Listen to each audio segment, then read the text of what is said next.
Good morning dear students, आपका welcome है श्रीमती मोहरी देवी तापड़े कन्या महाविद्यालय के यूट्यूब चैनल पे। और हम कंटिन्यू कर रहे थे बैक्टीरियल रिप्रोडक्शन।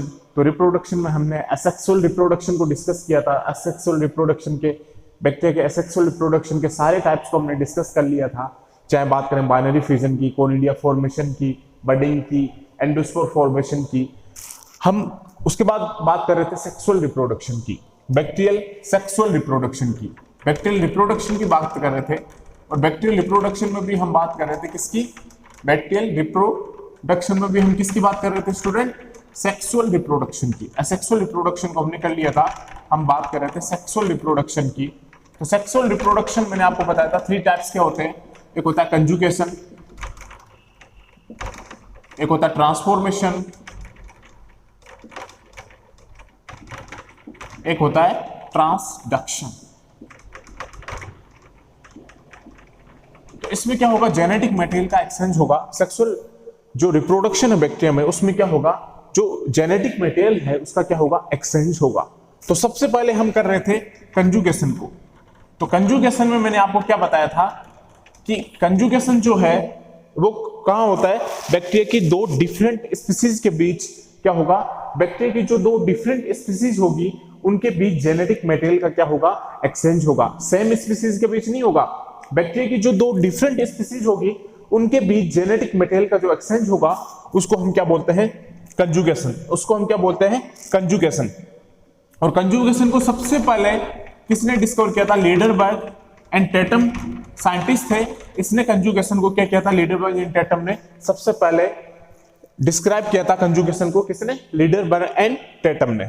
और कंजुगेशन में क्या होता है कि कंजुगेशन ट्यूब का क्या होता है? फॉर्मेशन होता है। यहां पे कंजुगेशन ट्यूब का क्या होता है? फॉर्मेशन होता है। कंजुगेशन में क्या होगा? कंजुगेशन की डिस्कवरी किसने की थी? लीडरबर्ग एंड टेटम ने। और कंजुगेशन में क्या होगा? कंजुगेशन ट्यूब का क्या होगा स्टूडेंट्स? कंजुगेशन ट्यूब का फॉर्मेशन होगा। अब प्रोसेस देखते हैं कंजुगेशन की। तो इसको भी हमें डायग्रामेटिक रिप्रेजेंट दिखाना है, एग्जाम में डायग्रामेटिक रिप्रेजेंटेशन करना है कंजुगेशन का। तो आप कैसे करेंगे? मैंने आपको बताया था कि एक क्या होती है, इसमें डोनर सेल होती है। थोड़ा ध्यान से देखना, जो कंजुगेशन है इसमें क्या होता है? एक डोनर सेल होती है, डोनर सेल, और एक होगा रिसिपिएंट सेल, एक होगा रिसिपिएंट सेल। तो डोनर सेल क्या करता है? डोनेट करेगा। रिसिपिएंट सेल कौन सी होती है भाई? डोनर सेल का मतलब क्या होता है? जो सेल डोनेट करती है उसको हम क्या बोलते हैं? Donor cell.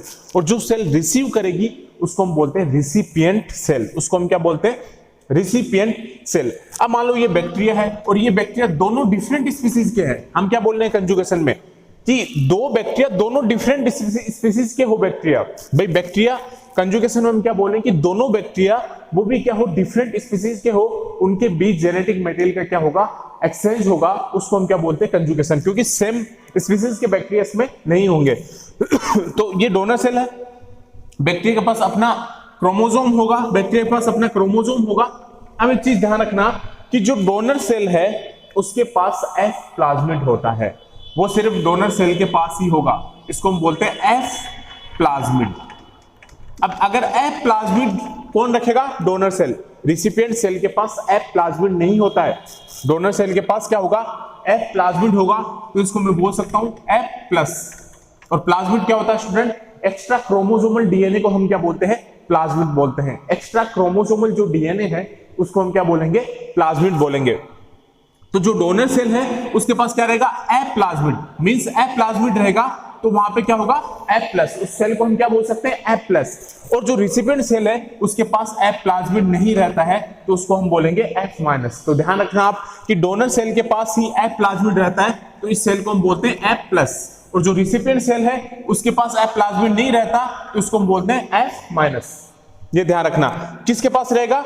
जो डोनर सेल है उसके पास क्या रहेगा? F plasmid. उसके पास क्या रहेगा? F plasmid. जो एफ प्लस डोनर सेल है कंटेनिंग इज, अब ये लिख लो एक लाइन कि जो the F plus factor, the F plus donor cell, the F plus donor cell containing is F plasmid, containing is F plasmid is capable of is capable of synthesizing a sex pilus। अब ध्यान रखना, अब मैंने क्या लिखा है कि जो F प्लस डोनर सेल है वो कंटेनिंग रखता है, भाई जो डोनर सेल है वो क्या रखता है, F प्लाज्मिड रखता है, और ये जो F प्लाज्मिड है ये कैपेबल होता है किसकी सिंथेसाइजिंग के लिए, ये सेक्स पाइलस का क्या करता है, सिंथेसिस करता है। तो मैंने आपको जब बैक्टीरिया पढ़ाया था स्टार्टिंग में, तो मैंने क्या बताया था कि कंजुगेशन के लिए कौन रिस्पॉन्सिबल होता है, पिलाई। कंजुगेशन के लिए कौन रिस्पॉन्सिबल होता है, पिलाई।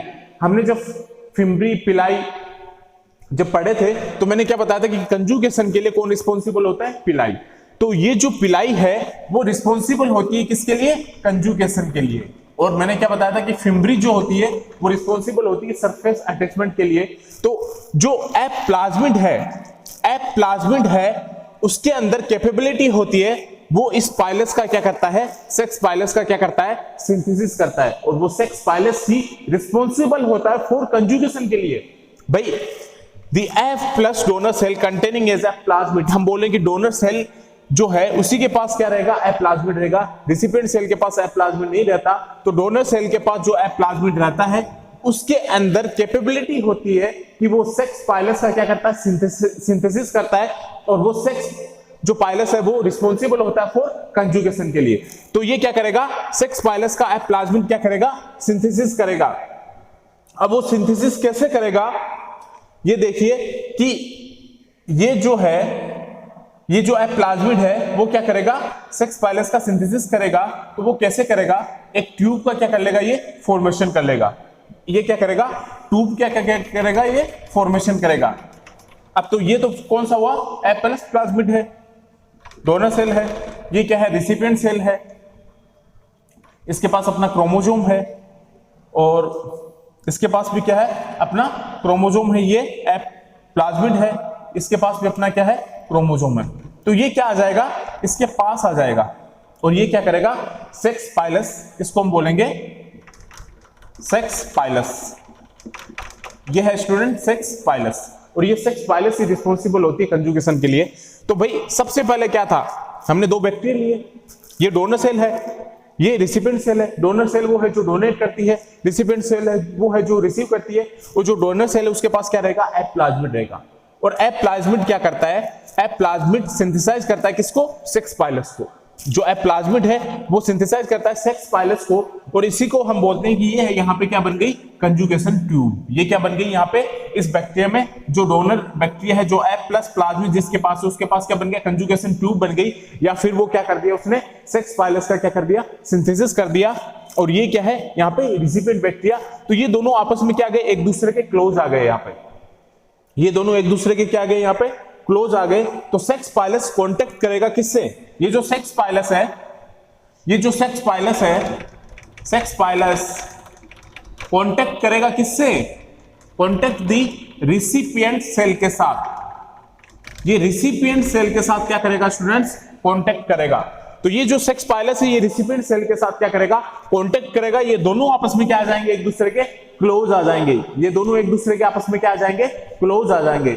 तो प्रोसेस आप थोड़ा ध्यान से समझना कि हम बोल रहे हैं कि कंजुगेशन क्या होता है, बैक्टीरिया की दो डिफरेंट स्पीसीज में होता है। थोड़ा ध्यान से समझो कि जो कंजुगेशन है वो बैक्टीरिया की दो डिफरेंट स्पीसीज में होता है। और एक होता है, एक बैक्टीरिया जो होगा वो क्या होगा, जिसके पास डोनर सेल रहेगी वो डोनेट करेगा, एक के पास क्या रहेगी, रिसिपिएंट सेल रहेगी, वो क्या करेगा, रिसीव करेगा।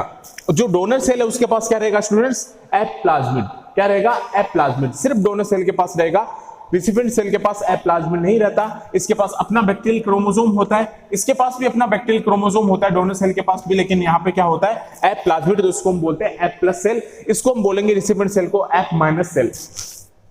अब क्या होगा कि जो F प्लाज्मिड है यही क्या करता है, सेक्स पाइलस का क्या करता है, सिंथेसिस करता है। जो F प्लाज्मिड होता है वही सेक्स पाइलस का क्या करेगा, सिंथेसिस करेगा। और वो सेक्स पाइलस रिस्पॉन्सिबल होती है किसके लिए, कंजुगेशन के लिए। वो सेक्स पाइलस ही क्या होता है, रिस्पॉन्सिबल होता है किसके लिए, कंजुगेशन के लिए। तो जो F प्लाज्मिड है, F प्लस जो डोनर सेल है जो F प्लाज्मिड रखता है वो सिंथेसाइज करता है किसका, सेक्स पाइलस का। और वो सेक्स पाइलस रिस्पॉन्सिबल होता है किसके लिए, कंजुगेशन के लिए। तो अब जैसे मान लो कि इसने क्या किया, F प्लस जो डोनर सेल है इसने क्या किया, सेक्स पाइलस का क्या कर लिया, यहाँ पे सिंथेसिस कर लिया, इसको हम कंजुगेशन ट्यूब भी बोल सकते हैं। और ये रिसिपिएंट सेल के एकदम क्लोज में आ जाएगा। जो सेक्स पाइलस कांटेक्ट करेगा किसे, रिसिपिएंट सेल के साथ, तो कांटेक्ट करेगा अगर रिसिपिएंट सेल के साथ, ये रिसिपिएंट सेल है तो ये क्या है, डोनर सेल है, इसकी इसने क्या कर लिया, सेक्स पाइलस का सिंथेसिस कर लिया, या कंजुगेशन ट्यूब का इसने क्या कर लिया, फॉर्मेशन कर लिया, और ये कांटेक्ट में आएगा किसके, एकदम क्लोज आ जाएगा किसके, रिसिपिएंट सेल के पास। तो जो सेक्स पाइलस है वो क्लोज कांटेक्ट में आएगा किसके, रिसिपिएंट सेल के साथ, क्या आएगा, क्लोज एकदम कांटेक्ट में आ जाएगा। अब आगे देखो, अगर वो कांटेक्ट में आ जाएगा, सेक्स पाइलस कांटेक्ट करेगा रिसिपिएंट सेल के साथ, तो अब ये क्या होगा, अब ये देखना कि ये एक पूरा सेल बन जाएगा। यहाँ पे डायग्राम आप बुक से देख लेना, मैं आपको एक रफली डायग्राम बता रहा हूं। यहाँ पे क्या बन जाएगा, एक पूरा, ये भाई ये आपस में क्या आ गए, कांटेक्ट में आ गए, तो यहाँ पे ये आ गया, दोनों क्या हो जाएंगे, एक दूसरे से फ्यूज हो जाएंगे। अब ये पहले बैक्टीरिया का बैक्टीरियल क्रोमोसोम है, ये डोनर सेल का क्या है, बैक्टीरियल क्रोमोसोम है, और ये क्या है, एफ प्लाज्मिड है। ये ध्यान में रखना, ये एफ प्लाज्मिड है, ये रिसिपिएंट सेल है, इधर ये भाई सेक्स पाइलस कांटेक्ट करेगा रिसिपिएंट सेल के साथ, तो एक दूसरे से ये दोनों क्या हो जाएंगे, फ्यूज हो जाएंगे, एकदम क्लोज आ जाएंगे। तो एकदम जैसे क्लोज आ जाएंगे, तो ये तो क्या है, इधर वाला रिसिपिएंट सेल है, इधर वाला क्या है, डोनर सेल है। रिसिपिएंट सेल है तो यहाँ पे रिसिपिएंट सेल का अपना क्या होगा, क्रोमोसोम होगा, ये डोनर सेल का अपना क्या होगा, यहाँ पे क्रोमोसोम होगा, और ये क्या होगा स्टूडेंट्स, ये होगा एफ प्लाज्मिड। ये क्या होगा, एफ प्लाज्मिड। तो ये रिसिपिएंट सेल का है, ये क्या है, डोनर सेल का, ये रिसिपिएंट सेल है, इधर ये क्या है, डोनर सेल है, ये आपस में क्या हो गए, क्लोज कॉन्टेक्ट में आ गए। अब क्या होगा, अब जो सेक्स पाइलस है वो क्या करेगा कि ये जो एफ प्लाज्मिड है, आगे क्या होगा, ये सेकंड डायग्राम हुआ, यहाँ पे ये थर्ड डायग्राम है। अब आगे क्या होगा कि ये जो एफ प्लाज्मिड है, देखना ये जो एफ प्लाज्मिड है, ये अपना सिंगल स्टैंडर्ड जो डीएनए है, ये किस में ले जाएगा, रिसिपिएंट सेल के पास। ये किस में ले जाएगा, ये रिसिपिएंट सेल के पास ले जाएगा। ये एफ प्लाज्मिड है, तो ये F plasmid is a single standard form में क्या होगा, एफ प्लाज्मिड ये सिंगल स्टैंडर्ड फॉर्म में किस में चला जाएगा, यहाँ पे रिसिपिएंट सेल में। ये जो एफ प्लाज्मिड है, ये सिंगल भाई इसमें भी रहेगा, ये डोनर सेल में भी रहेगा, और ये रिसिपिएंट सेल में भी अपना सिंगल स्टैंडर्ड डीएनए को ले जाकर क्या कर देगा, वहां पे छोड़ देगा।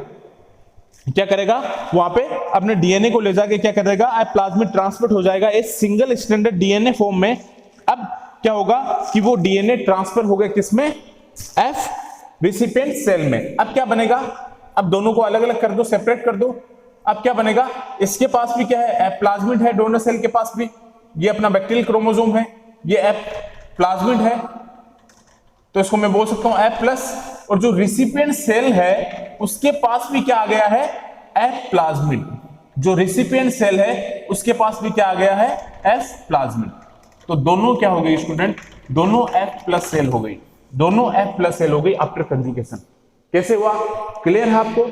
अगर नहीं क्लियर तो मैं एक बार और बता देता हूं, थोड़ा ध्यान से समझ लो कि कंजुगेशन क्या होता है कि जेनेटिक मटेरियल का एक्सचेंज होता है दो डिफरेंट बैक्टीरियल स्पीसीज के बीच। कभी भी सेम बैक्टीरियल स्पीसीज में कंजुगेशन नहीं होता है, तो दो बैक्टीरिया की डिफरेंट स्पीसीज होगी, उसमें क्या होगा, कंजुगेशन होगा, उनमें जेनेटिक मटेरियल का क्या होगा, एक्सचेंज होगा। तो एक होगा डोनर सेल, एक बैक्टीरिया होगा वो क्या होगा, डोनर सेल होगा। डोनर सेल का मतलब वो क्या करेगा, डोनेट करेगा। एक होगा रेसिपिएंट सेल, मतलब वो क्या करेगा, जेनेटिक मटेरियल को रिसीव करेगा। डोनर सेल होगा जेनेटिक मटेरियल को क्या करेगा, ट्रांसफर करेगा। जेनेटिक मटेरियल को क्या करेगा, डोनेट करेगा। और रेसिपिएंट सेल क्या करेगा, उस जेनेटिक मटेरियल को क्या करेगा, रिसीव करेगा। तो डोनर सेल के पास एक प्लाज्मिड होता है जिसको हम बोलते हैं एफ प्लाज्मिड। क्या बोलेंगे, एफ प्लाज्मिड। तो अगर एफ प्लाज्मिड होगा तो उसको हम बोलेंगे एफ प्लस सेल, उसको हम बोलेंगे एफ प्लस सेल। और रेसिपिएंट सेल के पास एफ प्लाज्मिड जैसा कोई भी एफ प्लाज्मिड नहीं पाया जाता है, तो इसको हम क्या बोलेंगे, एफ माइनस। सिर्फ डोनर सेल के पास क्या मिलेगा, एफ प्लाज्मिड, तो एफ प्लस सेल बोलेंगे। रेसिपिएंट सेल के पास एफ प्लाज्मिड नहीं पाया जाएगा तो इसको मैं बोलूंगा एफ माइनस। अब जो एफ प्लाज्मिड है, प्लाज्मिड हम किसको बोलते हैं, प्लाज्मिड क्या होता है, एक्स्ट्रा क्रोमोसोमल डीएनए होता है। तो जो एफ प्लाज्मिड है वो क्या करेगा, सिंथेसाइज करता है किसको, सेक्स पाइलस को। और वो सेक्स पिलाई है वो रिस्पॉन्सिबल होता है किसके लिए, कंजुगेशन के लिए। तो अब यहां मान लो डोनर सेल है, अब ये एफ प्लाज्मिड है, तो ये क्या कर दिया इसने, सेक्स पाइलस की सिंथेसिस कर दी। ये सेक्स पाइलस है, कंजुगेशन ट्यूब का क्या कर दिया, आप इसको बोल सकते हैं कंजुगेशन ट्यूब भी बोल सकते हैं। इसने क्या कर दिया, कंजुगेशन ट्यूब और सेक्स पाइलस दोनों का क्या कर दिया, फॉर्मेशन कर दिया किसने, donor cell F plus cell ने, ठीक है, F प्लस सेल ने। अब ये तो रिसिपिएंट सेल है, ये अपना क्या है, इसके पास क्रोमोसोम है, तो ये एक दूसरे से इस सेक्स पाइलस और कंजुगेशन ट्यूब के थ्रू, ये पहले दूर थे तो ये दोनों आपस में क्या आ जाएंगे, क्लोज कॉन्टेक्ट में आ जाएंगे। जैसे ये क्लोज कॉन्टेक्ट में आ जाएंगे सेक्स पाइलस के थ्रू, कंजुगेशन ट्यूब के थ्रू, तो दोनों आपस में क्या हो जाएंगे, यहाँ पे फ्यूज हो जाएंगे। तो ये इधर रिसिपिएंट सेल है, इधर डोनर सेल है। तो रिसिपिएंट सेल के पास तो अपना क्या था, क्रोमोसोम था, ये प्लाज्मिड है, ये जो डोनर सेल है इसका क्या है, क्रोमोसोम है। अब क्या होगा कि हम बोल रहे हैं कि सेक्सुअल रिप्रोडक्शन में जेनेटिक मटेरियल का एक्सचेंज होता है, कंजुगेशन में जेनेटिक मटेरियल का एक्सचेंज होता है। तो वो एक्सचेंज ये होता है कि a plasmid as a single standard DNA form में किस में चला जाता है, रिसिपिएंट सेल में। भाई ए प्लाज्मिड डोनर सेल में भी रहेगा और रिसिपिएंट सेल में भी क्या होगा, वो चला जाएगा as a single standard form में, क्या होगा, वो रिसिपिएंट सेल में चला जाएगा। भाई जो प्लाज्मिड है, हम बोले कि जेनेटिक मटेरियल का एक्सचेंज होता है कंजुगेशन में और सेक्सुअल रिप्रोडक्शन में, तो वो जेनेटिक मटेरियल का एक्सचेंज यही तो होता है कि वो जो प्लाज्मिड है वो as a single standard form में, as a single standard form में वो चला जाता है किसके पास, रिसिपिएंट सेल के पास। तो अब रिसिपिएंट सेल के पास भी प्लाज्मिड आ गया और डोनर सेल के पास भी प्लाज्मिड पहले से ही है, तो दोनों सेल क्या हो जाएगी, F प्लस। ये ध्यान में रखना। जो भाई ये डोनर सेल है, इसके बाद हमने इसको सेपरेट कर दिया, तो डोनर सेल के पास प्लाज्मिड पहले से है ही, बैक्टीरियल क्रोमोसोम है, और रिसिपिएंट सेल के पास भी क्या आ गया, प्लाज्मिड आ गया और अपना क्रोमोसोम था ही, तो इसको भी मैं बोल सकता हूं F प्लस सेल। तो दोनों क्या हो गई, F प्लस सेल। तो ये ध्यान में रखना, ये कॉम्पिटिटिव एग्जाम में भी पूछा जाता है कि आफ्टर कंजुगेशन दोनों सेल क्या बन जाती है, तो आप क्या बोलोगे कि दोनों सेल F प्लस सेल बन जाती है। किसमें, आफ्टर कंजुगेशन दोनों सेल बन जाती है F प्लस और F प्लस सेल, दोनों जो होगी वो किसमें बन जाएगी, चेंज हो जाएगी F प्लस और F प्लस सेल में। और सबसे पहले इसकी डिस्कवरी किसने की थी, लीडरबर्ग एंड टेटम ने।